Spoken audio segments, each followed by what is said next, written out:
혼자 계신 독거노인 이야기만 나옵니다.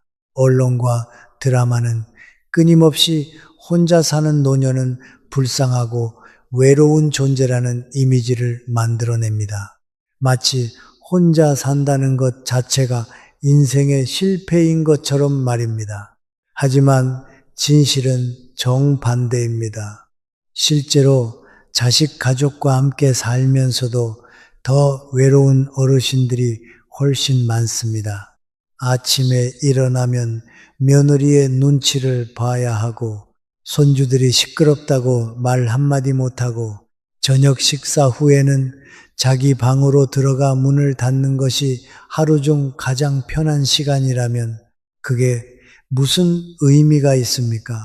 같은 집에 살면서도 대화는 없고 내 존재가 짐처럼 느껴지고 내가 뭔가 하려고 하면 건강 걱정이라며 간섭받습니다. 이게 정말 우리가 원했던 노후입니까? 중요한 진실을 말씀드리겠습니다. 혼자 있다는 것과 외롭다는 것은 완전히 다른 개념입니다. 혼자 있다는 건 물리적인 상태일 뿐입니다. 그저 어떤 공간에 나 혼자 있다는 뜻이죠. 반면 외로움은 심리적인 상태입니다. 마음이 공허하고 쓸쓸한 감정을 말합니다. 놀랍게도 사람들 틈에 있어도 외로울 수 있고 혼자 있어도 전혀 외롭지 않을 수 있습니다. 행복은 숫자에 있는 것이 아니라 질에 있습니다. 얼마나 많은 사람과 함께 사느냐가 아니라 얼마나 진심으로 나를 대하느냐가 중요합니다. 오늘 여러분께 들려드릴 이야기는 단순히 혼자 사는 방법이 아닙니다. 인생의 후반전을 가장 지혜롭게, 가장 당당하게, 그리고 가장 행복하게 살아가는 비밀에 관한 것입니다. 지금부터 여러분이 평생 믿어왔던 편견 하나를 완전히 깨뜨릴 이야기를 시작하겠습니다. 만약 오늘 제 이야기가 여러분께 유익하다고 생각하신다면 댓글에 네라고 적어주세요. 유익하지 않다면 노라고 적어주시면 제가 더 발전하는 계기로 삼겠습니다. 이 영상이 도움이 되신다면 구독과 좋아요 부탁드립니다. 끝까지 시청하시면 인생이 바뀌는 깨달음을 얻으실 겁니다. 이제 실제 이야기를 들려드리겠습니다. 이 이야기는 제가 직접 만난 한 분의 삶에서 나온 진짜 이야기입니다. 그분의 이름은 박영자입니다. 올해 80이신 박영자님은 75살까지 아들 가족과 함께 살았습니다. 겉으로 보기엔 행복한 가정이었습니다. 3대가 함께 사는 화목한 집안이라고 모두들 부러워했습니다. 하지만 그분의 실제 생활은 전쟁터였습니다. 매일 아침 7시에 일어나야 했습니다. 손주들 등교 준비를 도와야 했기 때문입니다. 일찍 일어나는 게 힘들었지만 내색할 수 없었습니다. 며느리가 출근 준비로 바쁜데 내가 늦잠을 자면 안 되니까요. 아침 식사 후에는 설거지를 했습니다. 설거지 방법이 마음에 안 든다는 며느리의 잔소리를 들으면서도 참았습니다. 낮에는 손주들이 학교에 가고 며느리가 출근하면 그제야 혼자만의 시간이 생겼습니다. 하지만 그 시간도 편하지 않았습니다. 텔레비전을 보고 싶어도 전기세가 아깝다는 생각에 소리를 작게 들었습니다. 친구에게 전화하고 싶어도 통화료 걱정에 짧게 끊었습니다. 저녁이 되면 가족들이 돌아왔습니다. 손주들은 시끄럽게 뛰어다니고 텔레비전을 크게 틀었습니다. 좋아하는 트로트 프로그램을 보고 싶어도 손주들이 보는 만화를 함께 봐야 했습니다. 저녁 식사 시간은 더 힘들었습니다. 입맛에 맞게 간을 좀 세게 해달라고 하면 며느리는 건강에 안 좋다며 거절했습니다. 가끔 라면이 먹고 싶다고 하면 나트륨 과다 섭취라며 안 된다고 했습니다. 의견은 존중받지 못했습니다. 밤이 되어 자기 방으로 들어가 문을 닫는 순간이 하루 중 가장 편한 시간이었습니다. 이런 생활이 10년 넘게 계속되었습니다. 점점 작아졌습니다. 내 의견을 말하는 것도 내가 원하는 걸 하는 것도 모두 포기했습니다. 그저 자식들에게 짐이 되지 않으려고 조용히 살았습니다. 그런데 75살이 되던 해 큰 변화가 찾아왔습니다. 친한 친구 한 분이 혼자 살기 시작했다는 소식을 들었습니다. 그 친구를 만나러 갔을 때 깜짝 놀랐습니다. 친구는 너무나 밝고 건강해 보였습니다. 작은 원룸이었지만 친구만의 공간으로 꾸며져 있었습니다. 좋아하는 꽃들이 창가에 놓여 있었고 벽에는 친구가 직접 그린 그림들이 걸려 있었습니다. 친구는 말했습니다. 영자야, 나 이렇게 사는 게 너무 좋아. 아침에 늦잠 자고 싶으면 자고, 라면 먹고 싶으면 먹고, 텔레비전도 내 마음대로 봐. 누구 눈치 안 보니까 이렇게 편할 수가 없어. 그 말을 듣는 순간 가슴이 뛰기 시작했습니다. 나도 저렇게 살 수 있을까 하지만 두려움도 컸습니다. 혼자 살면 외롭지 않을까, 아프면 어떡하지, 자식들이 뭐라고 할까 고민 끝에 용기를 냈습니다. 아들에게 혼자 살고 싶다고 말했습니다. 예상대로 아들과 며느리는 반대했습니다. 어머니, 나이에 무슨 혼자 사는 거예요? 아프시면 어떡하려고 그러세요? 우리가 모시고 살게요. 하지만 단호했습니다. 평생 남 눈치 보며 살았는데 이제는 내 마음대로 살고 싶다고 했습니다. 결국 집 근처에 작은 아파트를 얻어 이사했습니다. 첫날 밤 혼자 놓인 침대에서 복잡한 감정을 느꼈습니다. 두렵기도 했지만 동시에 해방감도 느꼈습니다. 그리고 시간이 지나면서 삶은 완전히 달라졌습니다. 매일 아침 자기가 원하는 시간에 일어났습니다. 느긋하게 커피를 마시며 창밖을 바라보는 시간이 생겼습니다. 점심은 먹고 싶은 걸 먹었습니다. 라면도 끓여 먹고 김치찌개도 해 먹고 가끔은 배달 음식도 시켜 먹었습니다. 오후에는 동네 도서관에 가서 책을 읽었습니다. 평생 바쁘게 살아서 책 읽을 시간이 없었는데 이제는 마음껏 읽을 수 있었습니다. 수요일마다 복지관에서 하는 서예 수업에 다니기 시작했습니다. 거기서 비슷한 또래의 친구들을 만났습니다. 모두 혼자 사는 분들이었고 서로의 이야기를 나누며 위로받았습니다. 공원 산책도 매일 했습니다. 산책하다 만난 이웃들과 인사를 나누고 가벼운 대화를 나눴습니다. 말씀하셨습니다. 이제 저는 저를 위해 살고 있어요. 이게 이렇게 행복한 줄 몰랐습니다. 혼자 산 지 7년이 지난 지금 그분은 그 어느 때보다 건강하고 행복합니다. 박영자님의 이야기에서 우리는 중요한 교훈을 배울 수 있습니다. 진짜 자유는 물리적 공간이 아니라 심리적 독립에서 온다는 것입니다. 할머니는 아들 가족과 함께 큰 집에 살았지만 마음은 감옥에 갇혀 있었습니다. 하지만 작은 원룸으로 이사한 후 비로소 진정한 자유를 느꼈습니다. 이것은 공간의 크기 문제가 아닙니다. 누구의 허락도 필요 없이 내 마음대로 살 수 있다는 심리적 해방감이 핵심입니다. 노년 심리학에서는 이를 자기 결정권이라고 부릅니다. 내 삶의 작은 것 하나하나를 스스로 결정할 수 있을 때 우리는 행복을 느낍니다. 아침 몇 시에 일어날지, 무엇을 먹을지, 어떻게 시간을 보낼지를 스스로 정하는 것, 이런 작은 선택들이 모여서 삶의 만족도를 결정합니다. 반대로 다른 사람의 통제 아래 살게 되면 무력감을 느끼게 됩니다. 심리학자들은 이를 학습된 무기력이라고 부릅니다. 아무리 노력해도 내 삶을 바꿀 수 없다고 느끼면 우울증에 빠지기 쉽습니다. 많은 어르신들이 가족과 함께 살면서도 우울한 이유가 바로 이것입니다.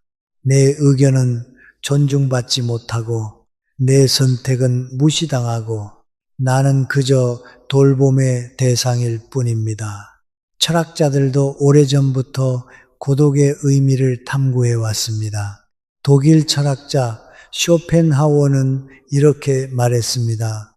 혼자 있을 수 있는 능력은 행복의 전제 조건이다. 진정한 내면의 풍요로움은 고독 속에서만 발견할 수 있다는 뜻입니다. 프랑스 철학자 몽테뉴도 비슷한 말을 했습니다. 우리는 우리 자신과 함께 있는 법을 배워야 한다. 다른 사람들과의 관계도 중요하지만 나 자신과의 관계는 더욱 중요합니다. 나를 사랑하고 나와 편안하게 있을 수 있을 때 비로소 진정한 평화를 느낍니다. 심리학에서는 혼자 있음과 외로움을 명확하게 구분합니다. 혼자 있음은 물리적 상태이고 외로움은 감정 상태입니다. 혼자 있어도 외롭지 않을 수 있고 사람들 속에 있어도 외로울 수 있습니다. 중요한 건 관계의 양이 아니라 질입니다. 의미 있는 관계, 한두 개가 피상적인 관계, 수십 개보다 훨씬 가치 있습니다. 박영자 할머니는 혼자 살면서 오히려 더 많은 친구를 사귀었습니다. 서예, 수업에서 만난 친구들, 공원에서 만난 이웃들과 진심 어린 대화를 나눴습니다. 반면 아들 가족과 함께 살 때는 같은 집에 살면서도 진정한 대화가 없었습니다. 현대 사회에서 혼자 사는 노년이 증가하는 것은 우연이 아닙니다. 과거에는 경제적 이유로 3대가 함께 살 수밖에 없었습니다. 하지만 이제는 국민연금과 기초연금으로 경제적 독립이 가능해졌습니다. 또한 평균 수명이 늘어나면서 노년기가 길어졌습니다. 예순에 은퇴해도 80, 90까지 산다면 20년에서 30년이 남습니다. 이 긴 시간을 어떻게 보낼 것인가는 매우 중요한 문제입니다. 자식들에게 의존하며 눈치 보며 살 것인가 아니면 독립적으로 내 삶을 살 것인가. 이것은 단순한 주거 형태의 문제가 아니라 삶의 태도에 관한 문제입니다. 사회학자들은 이를 활동적 노화라고 부릅니다. 단순히 오래 사는 것이 아니라 건강하고 활기차게 사는 것이 중요합니다. 그리고 그러기 위해서는 자율성과 독립성이 필수적입니다. 박영자 할머니의 이야기는 특별한 사례가 아닙니다. 수많은 어르신들이 비슷한 경험을 하고 계십니다.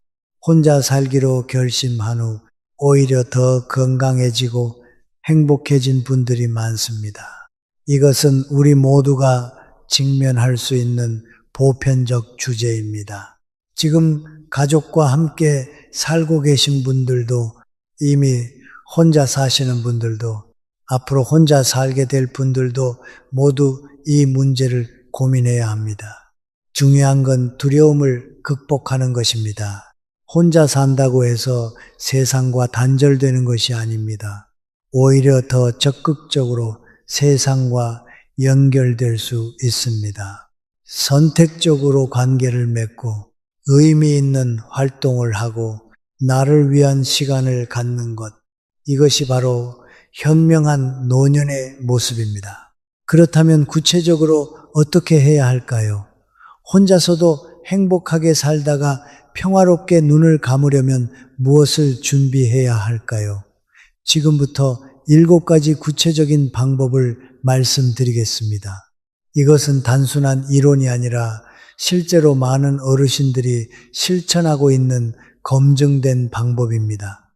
하나씩 차근차근 따라 하시면 여러분의 노년도 박영자 할머니처럼 행복해질 수 있습니다. 준비되셨습니까? 그럼 시작하겠습니다. 첫 번째, 매일 아침 감사 일기를 쓰세요. 작은 습관 하나가 인생을 바꿉니다. 아침에 눈을 뜨면 침대에서 일어나기 전에 잠시 멈춰 서세요. 그리고 오늘 하루를 시작할 수 있다는 것에 감사하세요. 노트를 펴고 오늘 감사한 일 3가지를 적으세요. 건강하게 잠에서 깼다는 것, 창밖에 햇살이 비친다는 것, 오늘 만날 친구가 있다는 것, 어제 맛있게 먹은 저녁 식사, 이웃이 건넨 따뜻한 인사, 잘 자란 화분에 꽃 한 송이, 아주 작은 것도 좋습니다. 처음에는 뭘 써야 할지 막막할 수 있습니다. 하지만 매일 하다 보면 감사할 거리가 보이기 시작합니다. 이것은 단순한 긍정 마인드가 아닙니다. 과학적으로 증명된 효과입니다. 감사하는 마음은 뇌의 구조를 바꿉니다. 뇌과학자들의 연구에 따르면 감사 일기를 쓰는 사람은 그렇지 않은 사람보다 행복 호르몬인 세로토닌 분비가 증가한다고 합니다. 긍정적인 것에 집중하는 습관이 생기면 삶이 달라 보입니다. 같은 하루를 살아도 불평하며 사는 사람과 감사하며 사는 사람의 행복은 천지 차이입니다. 한 달만 꾸준히 해보세요. 여러분의 마음이 얼마나 달라지는지 직접 느끼실 겁니다. 두 번째, 규칙적인 신체 활동으로 건강을 지키세요. 혼자 산다는 것은 자유이지만 동시에 책임입니다. 아무도 여러분을 챙겨주지 않기 때문에 스스로 건강을 관리해야 합니다. 건강을 잃으면 자유도 행복도 모두 잃게 됩니다. 매일 아침 30분씩 걷기만 해도 충분합니다. 공원을 산책하고 계단을 오르고 가벼운 스트레칭을 하세요. 걷기는 가장 완벽한 운동입니다. 무릎에 부담도 적고 특별한 장비도 필요 없으며 언제 어디서나 할 수 있습니다. 아침 산책은 특히 좋습니다. 신선한 공기를 마시며 걷다 보면 머리도 맑아지고 기분도 좋아집니다. 운동은 단순히 몸을 건강하게 만드는 것 이상의 효과가 있습니다.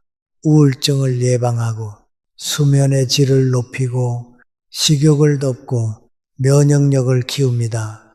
또한 뼈를 튼튼하게 하고 신장 건강을 지키며 당뇨병을 예방합니다. 그리고 걸어 다니다 보면 자연스럽게 이웃을 만나게 됩니다. 공원에서 다른 분들과 이야기를 나누기도 하고 같이 걷는 친구가 생기기도 합니다. 이것이 바로 자연스러운 사회 활동입니다. 집에서도 간단한 운동을 하세요. 텔레비전을 보면서 스트레칭을 하고 의자를 잡고 스쿼트를 하세요. 채널에 시니어를 위한 운동 영상이 많습니다. 하루 10분만 투자해도 몸이 달라집니다. 식사도 중요합니다. 혼자 살면 귀찮아서 대충 먹기 쉽지만 제대로 된 식사가 건강의 기본입니다. 단백질, 채소, 과일을 골고루 드세요. 고기, 생선, 달걀, 두부로 단백질을 챙기고 제철 채소와 과일로 비타민을 보충하세요. 일주일에 2-3번은 직접 요리해 보세요. 국 한 냄비 끓여 놓으면 며칠 먹을 수 있고 밑반찬 몇 가지 만들어 두면 한 주가 편합니다. 요리하는 과정 자체가 두뇌 활동이고 정성스럽게 차린 밥상은 삶의 질을 높여줍니다. 물도 충분히 마시세요. 하루 6잔에서 8잔 정도가 적당합니다.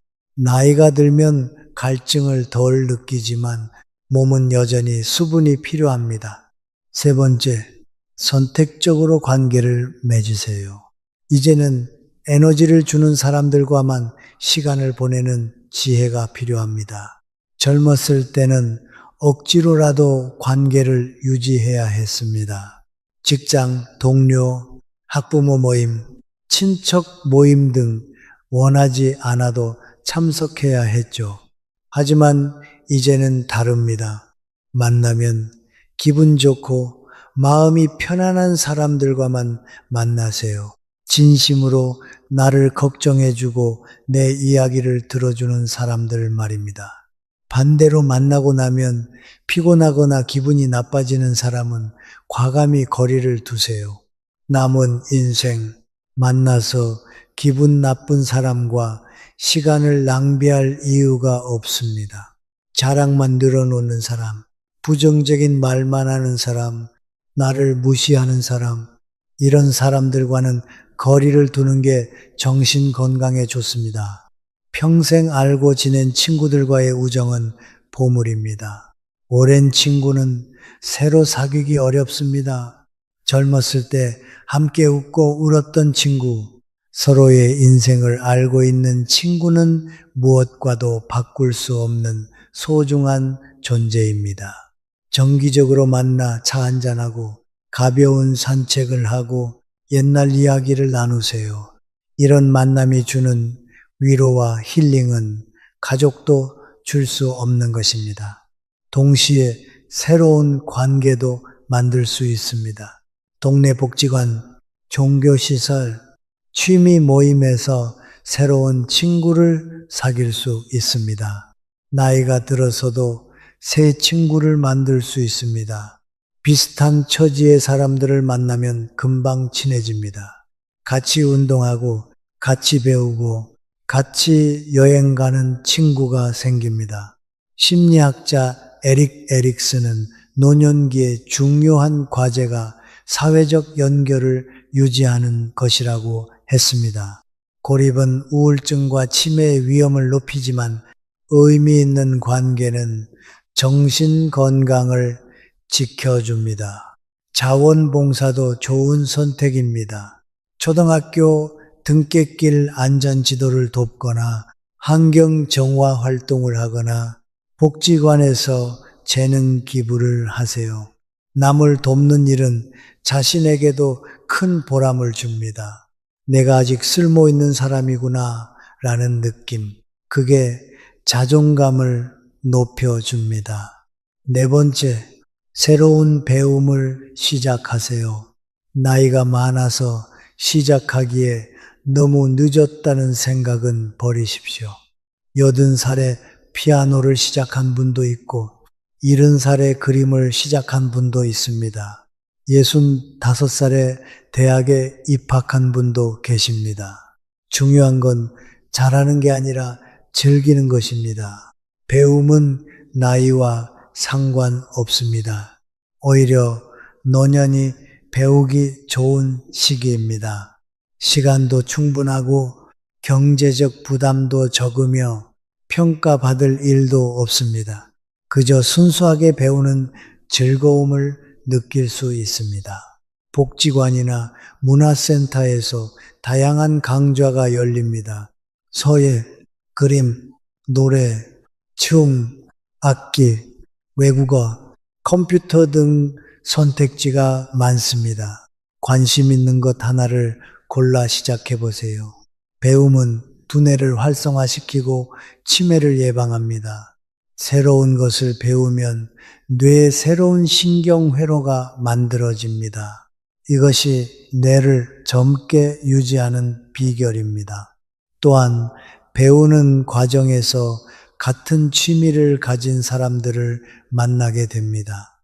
수업 시간에 함께 배우고 쉬는 시간에 수다를 떨고 수업이 끝나고 함께 차를 마십니다. 이렇게 자연스럽게 친구가 생깁니다. 독서도 훌륭한 선택입니다. 책은 가장 저렴하고 효과적인 배움의 도구입니다. 도서관에 가면 무료로 책을 빌릴 수 있습니다. 노년이야말로 독서하기 좋은 시기입니다. 시간도 충분하고 인생 경험이 있어서 책의 내용을 더 깊이 이해할 수 있습니다. 젊었을 때는 이해하지 못했던 소설 속 인물의 심리가 이제는 보입니다. 철학책도 예전보다 훨씬 잘 읽힙니다. 프랑스 철학자 사르트르는 말했습니다. 배움은 평생의 과정이며 죽는 순간까지 계속되어야 한다. 배움을 멈추는 순간 우리는 늙는 것이 아니라 죽는 것입니다. 매일 조금씩이라도 새로운 것을 배우세요. 그것이 젊음을 유지하는 비결입니다. 5번째, 경제적 독립을 유지하세요.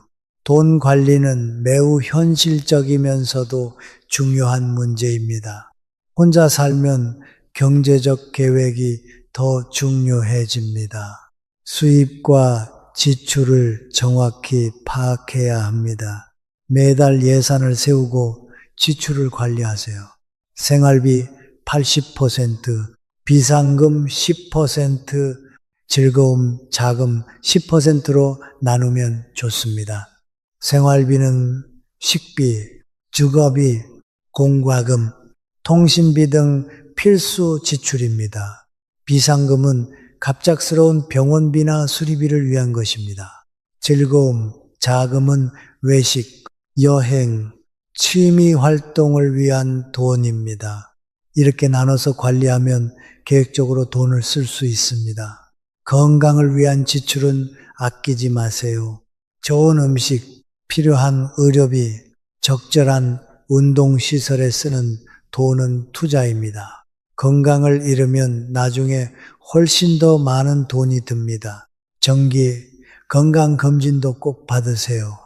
조기에 발견하면 치료비도 적게 들고 완치 가능성도 높습니다. 반면 체면 유지나 불필요한 소비는 줄이세요. 남에게 잘 보이려고 비싼 옷을 사거나 과도한 선물을 할 필요 없습니다. 자식들에게 무리하게 용돈을 줄 필요도 없습니다. 자식들은 이미 다 컸고 스스로 살아갈 수 있습니다. 경제적 독립은 단순히 돈의 문제가 아니라 자존감의 문제입니다. 자식에게 손 벌릴 필요 없이 스스로 생활할 수 있다는 것, 이것이 당당함을 만들어냅니다. 내 돈으로 내가 먹고 싶은 것 사 먹고 가고 싶은 곳 가는 자유, 이것이 진짜 독립입니다. 사기도 조심해야 합니다. 요즘 노년층을 대상으로 한 금융사기가 많습니다. 투자하면 큰 돈 벌게 해준다는 말, 원금은 100% 보장된다는 말은 모두 의심하세요. 잘 모르는 것에는 절대 투자하지 마세요. 자식이나 믿을 만한 사람과 상의한 후에 결정하세요. 6번째, 집안을 깔끔하게 정리하세요. 환경이 마음을 만듭니다. 깨끗한 공간에서 지낼 때 마음도 맑아집니다. 어질러진 집에서는 마음도 어지러워집니다. 매일 조금씩 정리하는 습관을 들이세요. 아침에 일어나면 이불을 개고 설거지를 하고 쓰레기를 버리세요. 이런 작은 일상이 하루를 정돈된 기분으로 시작하게 해줍니다. 한 달에 한 번은 대청소를 하세요. 구석구석 먼지를 털고 창문을 닦고 화장실을 깨끗이 청소하세요. 깨끗한 집에서 사는 것은 자신을 소중히 여기는 행위입니다. 필요 없는 물건은 과감히 버리세요. 오래 쓰지 않은 옷, 깨진 그릇, 먼지 쌓인 장식품을 정리하면 공간이 넓어지고 마음도 가벼워집니다. 물건에 집착하지 마세요. 추억은 물건이 아니라 마음 속에 있습니다.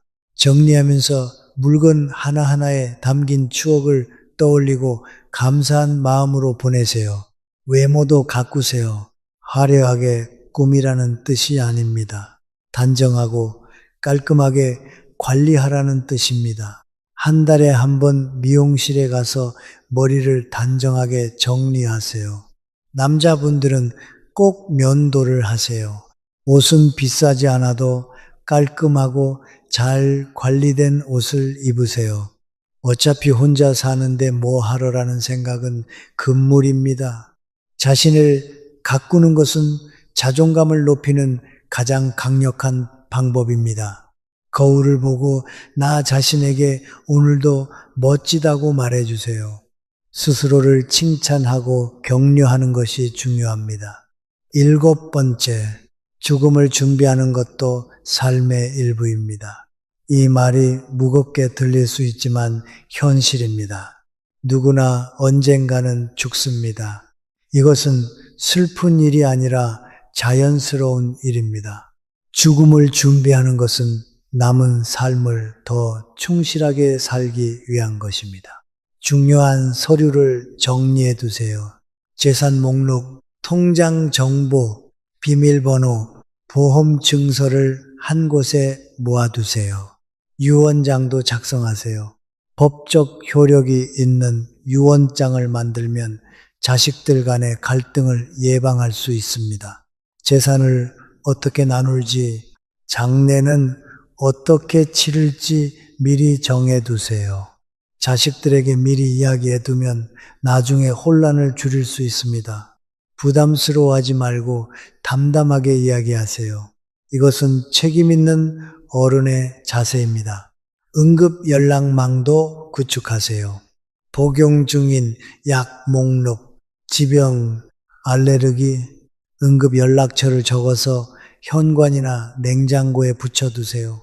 갑자기 쓰러졌을 때 이웃이나 구급대원이 빠르게 도움을 줄 수 있습니다. 휴대폰에도 긴급 연락처를 등록해 두세요. 이웃과도 친하게 지내세요. 같은 아파트나 동네에 사는 이웃 중 한두 명은 가까이 지내는 게 좋습니다. 며칠 동안 모습이 안 보이면 걱정해 줄 사람이 필요합니다. 지자체 돌봄 서비스도 활용하세요. 생활 관리사가 정기적으로 방문해서 안부를 확인하고 필요한 도움을 줍니다. 무료이거나 아주 적은 비용으로 이용할 수 있습니다. 고대 로마 철학자 세네카는 말했습니다.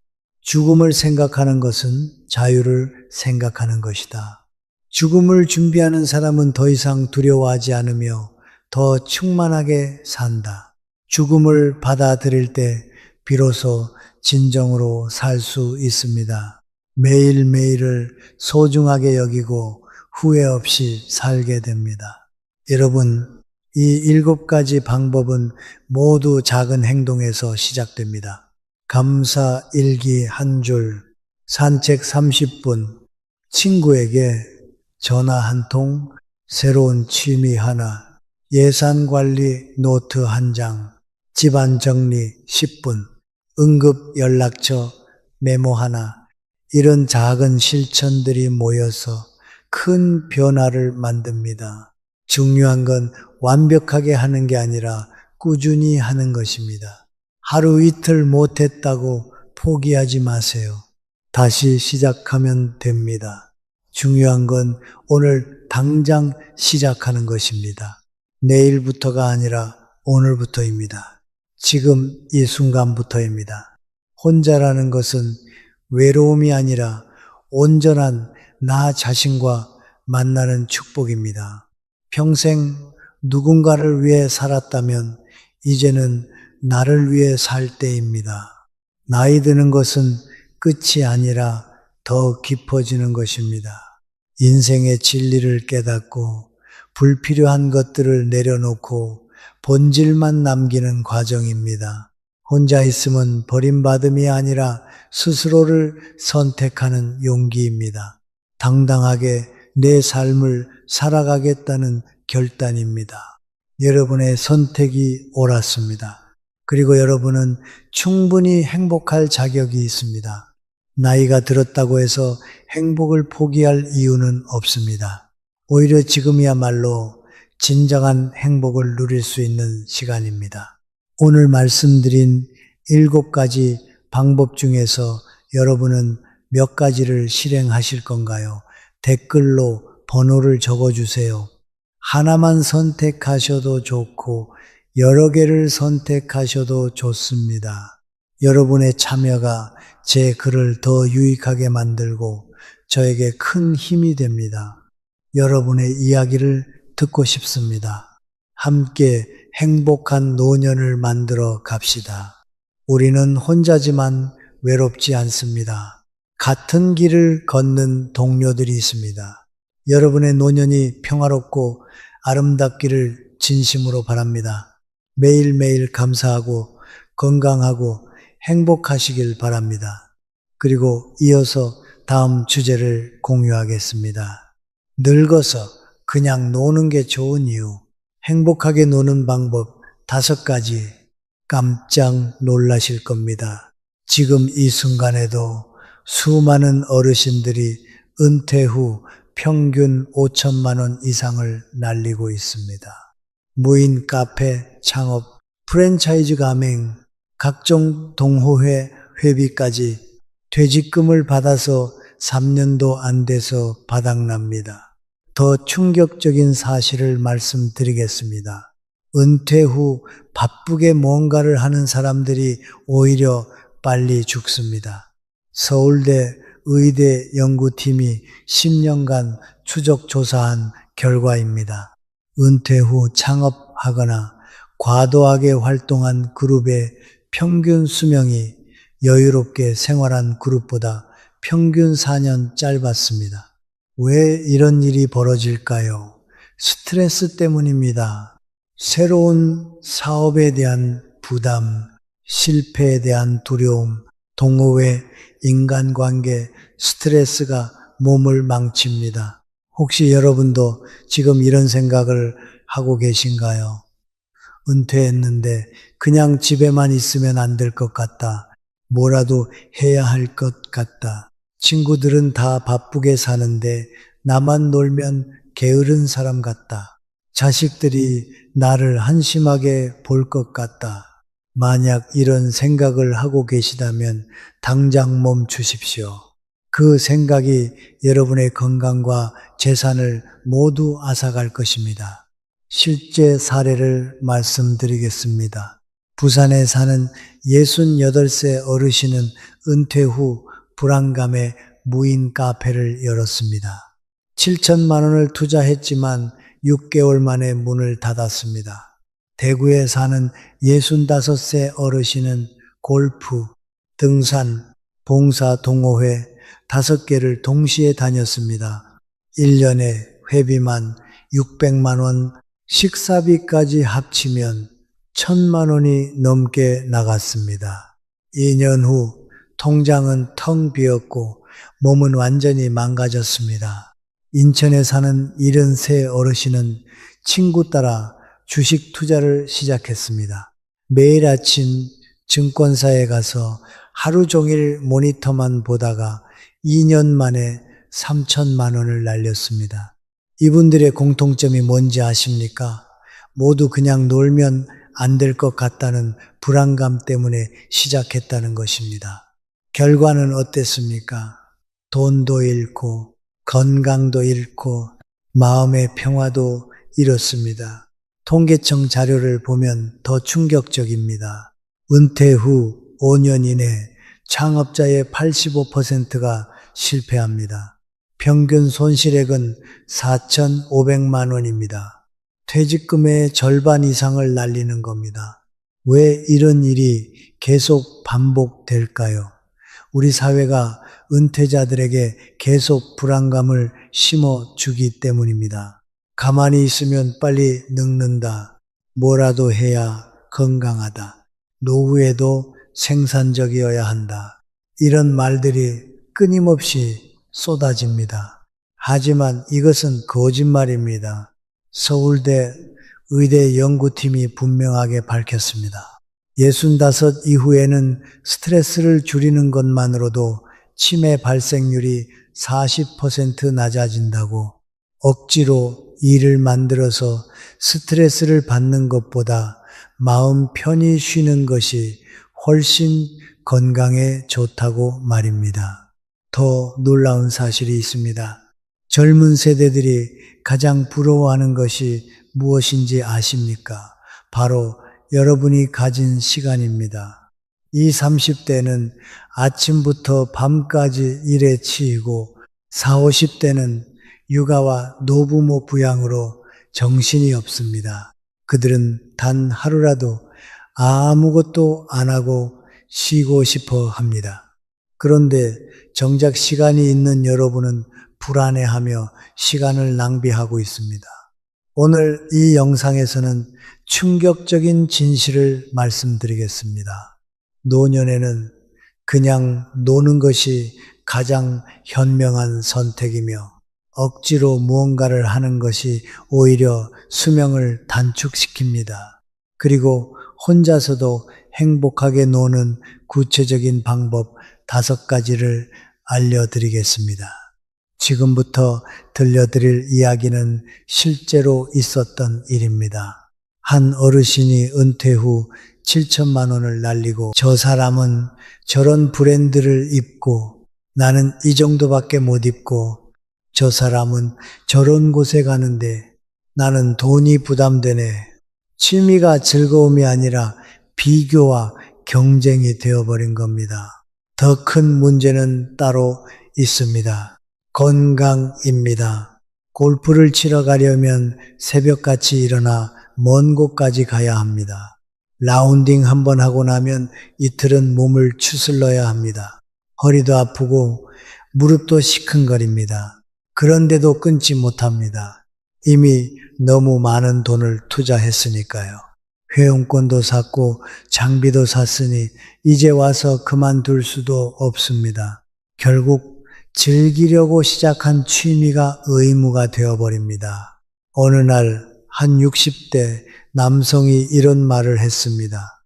골프장 가는 아침마다 한숨이 나와요.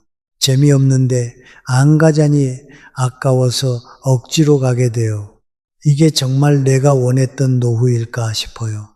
이 말에 얼마나 많은 분들이 공감하실지 모릅니다. 문제는 돈만이 아닙니다.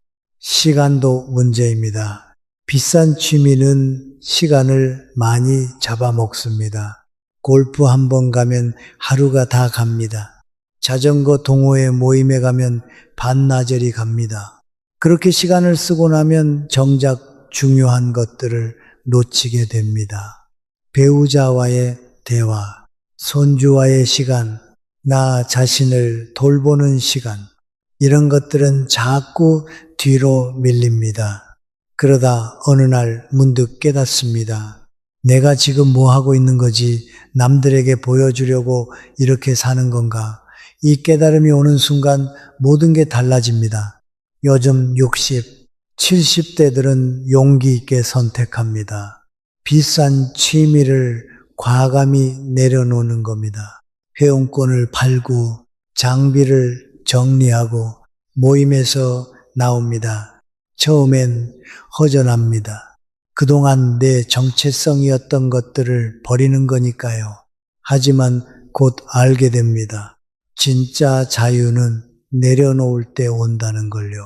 그리고 그들은 발견합니다. 돈 한 푼 안 들이고도 행복할 수 있는 방법을요.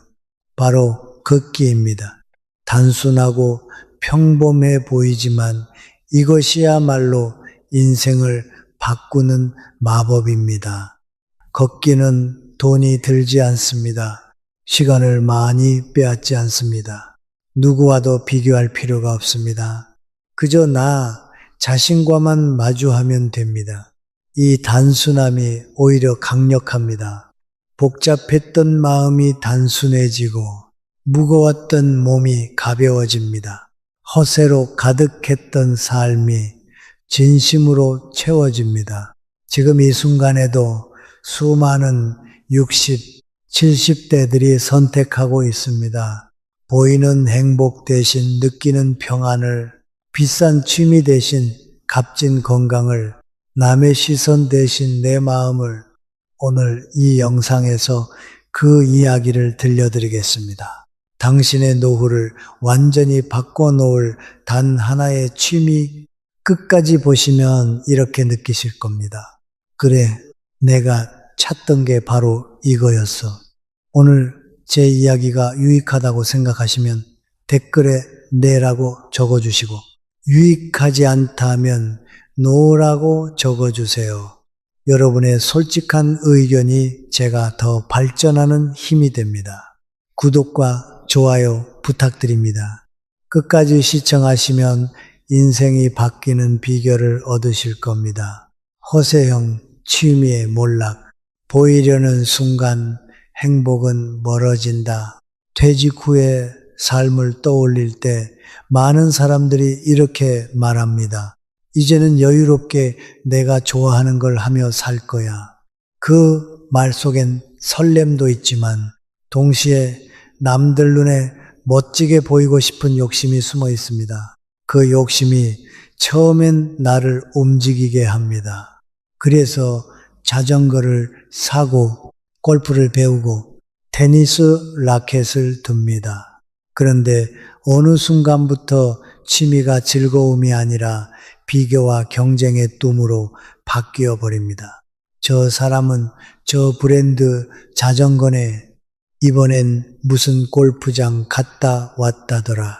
그 모임은 회원권이 얼만데 나는 그건 좀 부담스러워. 그렇게 서로를 의식하고 비교하다 보면 즐기려고 시작한 취미가 어느새 피곤한 체면 싸움이 되어버립니다. 예전엔 친구 만나면 웃고 떠들던 시간이었는데 요즘은 계산기부터 두드리게 됩니다. 이번 달 라운딩, 레슨비, 옷값까지 하면 또 100만 원이네. 물가가 오르고 수입은 줄고 자녀 결혼이나 손주 돌봄 같은 현실이 닥치면 가장 먼저 무너지는 게 이런 허세형 취미입니다. 왜냐하면 진심이 아니라 보이기 위해 만든 즐거움이었기 때문이죠. 어느 날 이런 이야기를 들었습니다. 퇴직 후 골프에 빠졌던 65, 새 김성훈 씨가 있었습니다. 이제는 마음껏 골프 치며 살겠다. 그는 그렇게 다짐하며 1,000만 원이 넘는 회원권을 샀습니다. 매주 필드에 나가고 매달 새로운 클럽을 사고 소셜미디어에 오늘의 라운딩 사진을 올렸습니다. 처음엔 주변의 부러움을 받았죠. 성훈 씨 진짜 여유 있게 사네. 은퇴하고도 저렇게 즐기다니 부럽다. 그런 말들이 그를 더욱 신나게 만들었습니다. 하지만 6달쯤 지나자 표정이 달라지기 시작했습니다. 함께 치던 친구 하나가 허리 통증으로 빠져나갔고 또 다른 친구는 비용이 부담된다며 모임을 나오지 않았습니다. 성훈 씨는 혼자서라도 골프를 계속했습니다. 하지만 점점 외로워졌습니다. 필드를 돌며 스코어를 적을 때마다 예전엔 친구들과 농담하며 웃었는데 이젠 혼자 조용히 카트를 몰았습니다. 그리고 라운딩이 끝나고 집에 돌아오면 이상한 허전함이 밀려왔습니다. 오늘도 100만 원 가까이 썼는데 뭔가 남는 게 없었습니다. 몸은 피곤한데 마음은 더 공허했습니다. 어느 날 아침 그는 골프채를 들다가 문득 멈췄습니다. 나는 지금 뭘 하고 있는 걸까? 정말 내가 좋아서 하는 걸까? 아니면 누군가에게 보여주기 위해 하는 걸까?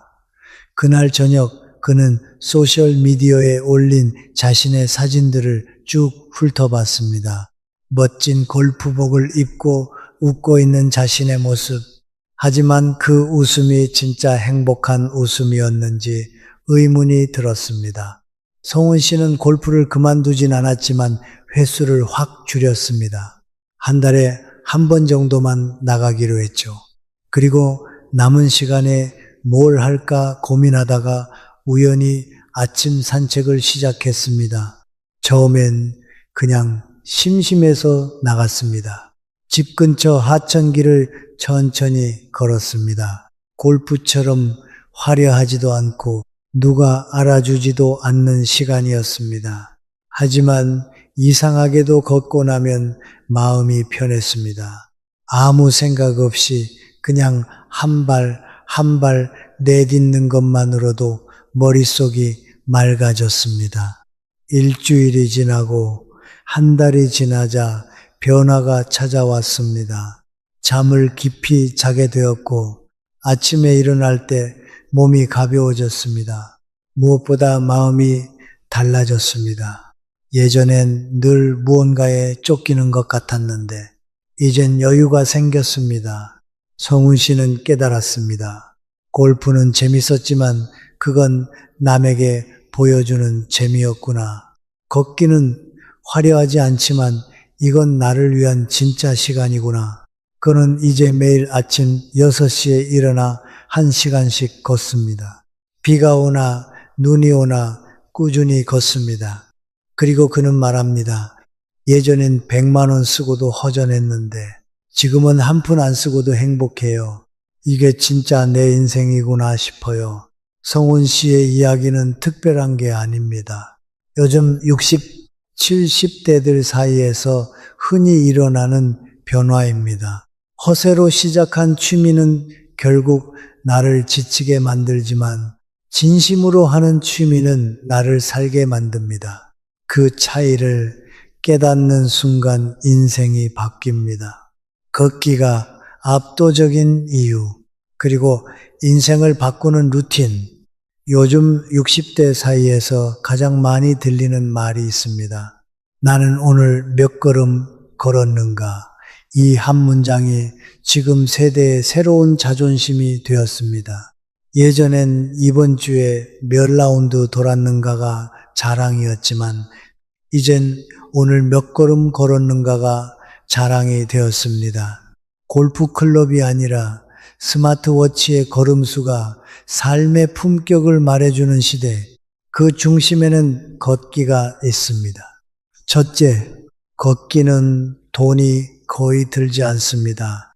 사람들은 종종 이렇게 말하죠. 운동하려면 돈이 너무 많이 들어. 하지만 걷기는 그렇지 않습니다. 단단한 신발 한 켤레면 충분합니다. 어디서든 누구와도, 아니 혼자서도 시작할 수 있죠. 한강변, 동네 하천길, 아파트 단지, 산책로 모두가 우리의 체육관입니다. 비싼 회원권도 예약도 필요 없습니다. 내가 원할 때 내 몸이 허락하는 만큼, 그게 걷기의 매력입니다. 걷는 동안에는 광고도 경쟁도 없습니다. 그저 호흡과 발자국 그리고 계절의 냄새가 있을 뿐이죠. 이 단순한 반복이 삶을 지탱하는 힘이 됩니다. 둘째, 걷기는 혼자서도 함께도 가능합니다. 나이가 들수록 함께 할 사람보다 나를 지킬 습관이 중요해집니다. 누군가는 부부가 함께 걷고 누군가는 친구와 함께 걷습니다. 하지만 진짜 멋진 건 혼자서도 꾸준히 걷는 사람입니다. 퇴직 후 처음엔 허전하고 외롭고 오늘 하루를 어떻게 보내야 하나 막막할 때가 있지요. 그때 집 밖으로 나가 단 10분이라도 걸어보세요. 몸이 조금씩 깨어나고 마음이 따라 움직입니다. 그 10분이 하루의 방향을 바꿉니다. 걷기는 혼자의 시간을 두려워하지 않게 만듭니다. 혼자 걸으면서 생각을 정리하고 혼자 걸으면서 지난 날을 돌아보게 되죠. 그리고 어느 순간 깨닫게 됩니다. 아유, 나 혼자서도 괜찮구나. 셋째, 걷기는 눈에 보이는 변화를 줍니다. 나이가 들면 몸이 무거워진다는 말을 자주 합니다. 하지만 대부분은 움직이지 않아서 생기는 무거움입니다. 걷기를 시작하면 일주일 만에 느낄 수 있습니다. 잠이 깊어지고 혈압이 안정되고 식사 후 더부룩함이 사라집니다. 무엇보다 기분이 달라집니다. 걸음을 시작한 사람들은 한결같이 이렇게 말합니다. 이상하게 걷고 나면 마음이 편해져요. 그건 단순한 기분 탓이 아닙니다. 걷기만 해도 뇌에서 행복 호르몬인 세로토닌이 분비됩니다. 불안이 줄고 집중력이 높아지죠. 심장과 폐, 혈관이 동시에 운동하니 몸 전체가 살아있음을 느끼게 됩니다. 그런데 이게 단순한 건강의 문제가 아닙니다. 걷기는 인생의 방향을 바로잡는 정신의 운동입니다. 걸으며 생각을 비우면 그동안 쌓인 후회와 걱정이 하나씩 흘러나갑니다. 그래서 걷는 사람은 점점 단단해집니다. 넷째, 걷기는 허세가 아닌 회복입니다. 예전엔 나 운동한다가 자랑이었다면 이제는 나 꾸준히 걷는다가 자부심입니다. 누가 봐주지 않아도, 누가 박수치지 않아도 스스로의 발로 세상을 걸어가는 것, 그게 진짜 품격입니다.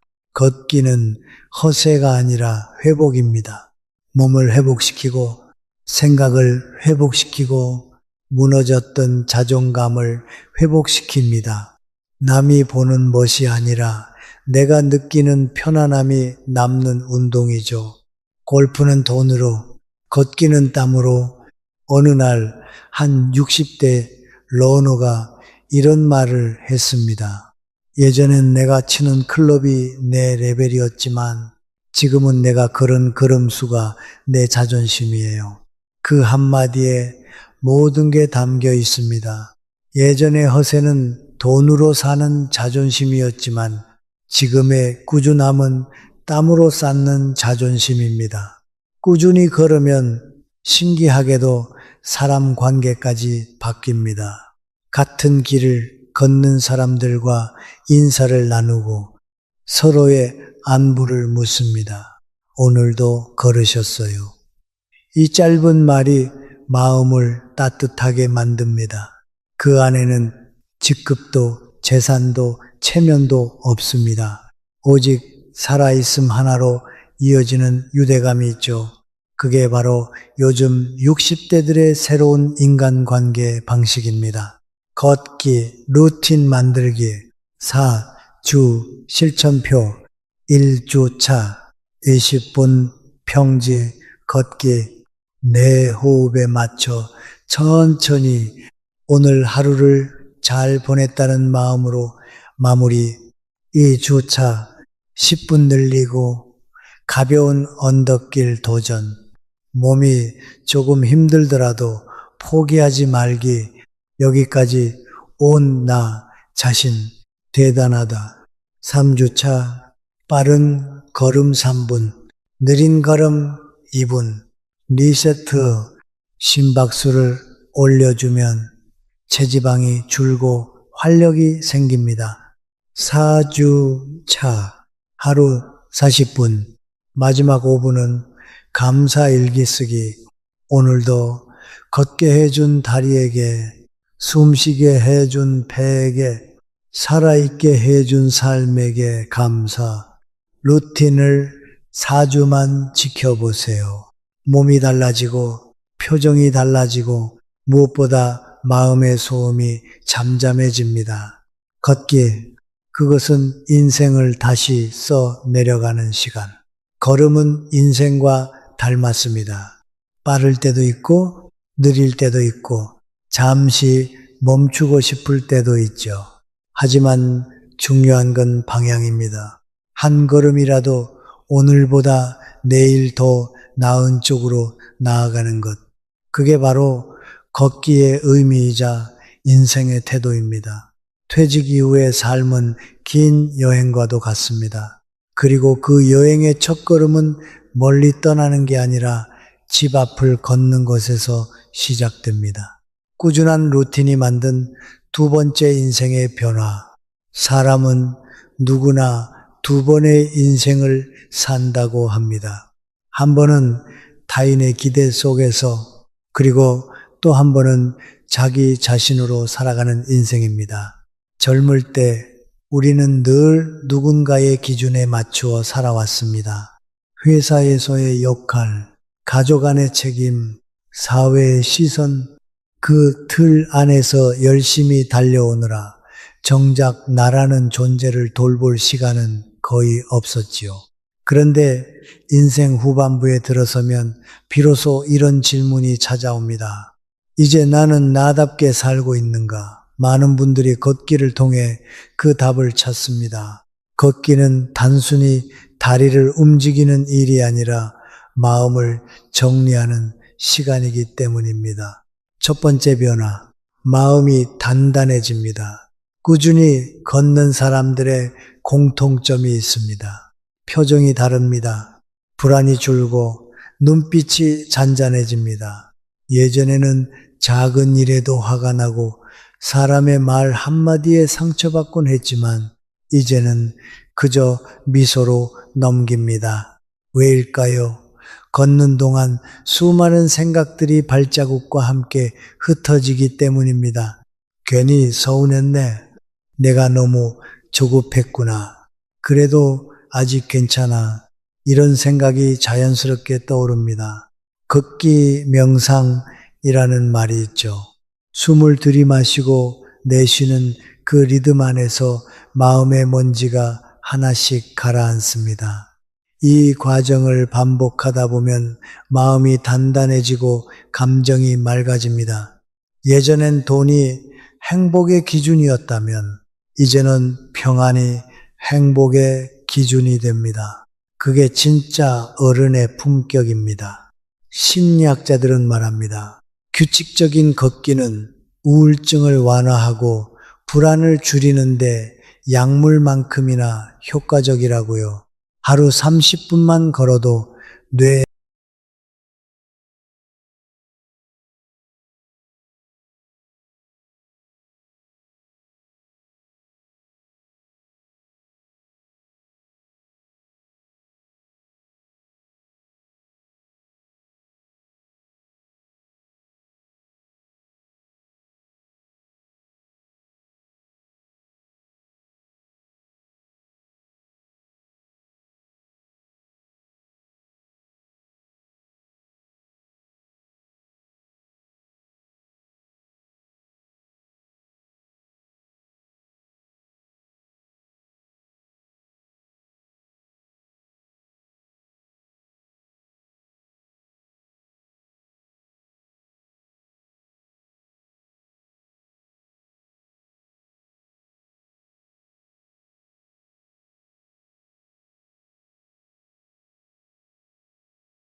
이럴 거예요 more than I can say.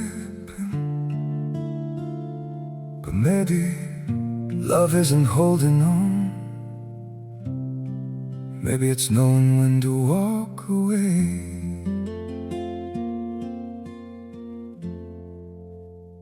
We try to hold what we're slipping through, like sand running from our hands. Every promise started losing shape. We couldn't be what we once planned. Your eyes would look right through mine, like you were already gone. We stayed too long in a fading light, trying to prove we still. 이럴 거예요 more than I can say. But maybe love isn't holding on. Maybe it's knowing when to walk away. We try to hold what we're slipping through, like sand running from our hands. Every promise started losing shape. We couldn't be what we once planned. Your eyes would look right through mine, like you were already gone. We stayed too long in a fading light, trying to prove we still. 이럴 거예요 more than I can say. But maybe love isn't holding on. Maybe it's knowing when to walk away.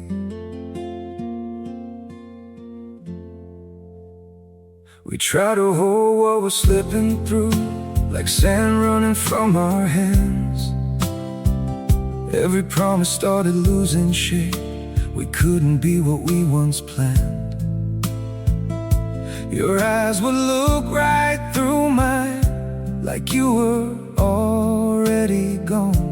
We stayed too long in a fading light, trying to prove we still. 이럴 거예요 more than I can say. But maybe love isn't holding on. Maybe it's knowing when to walk away.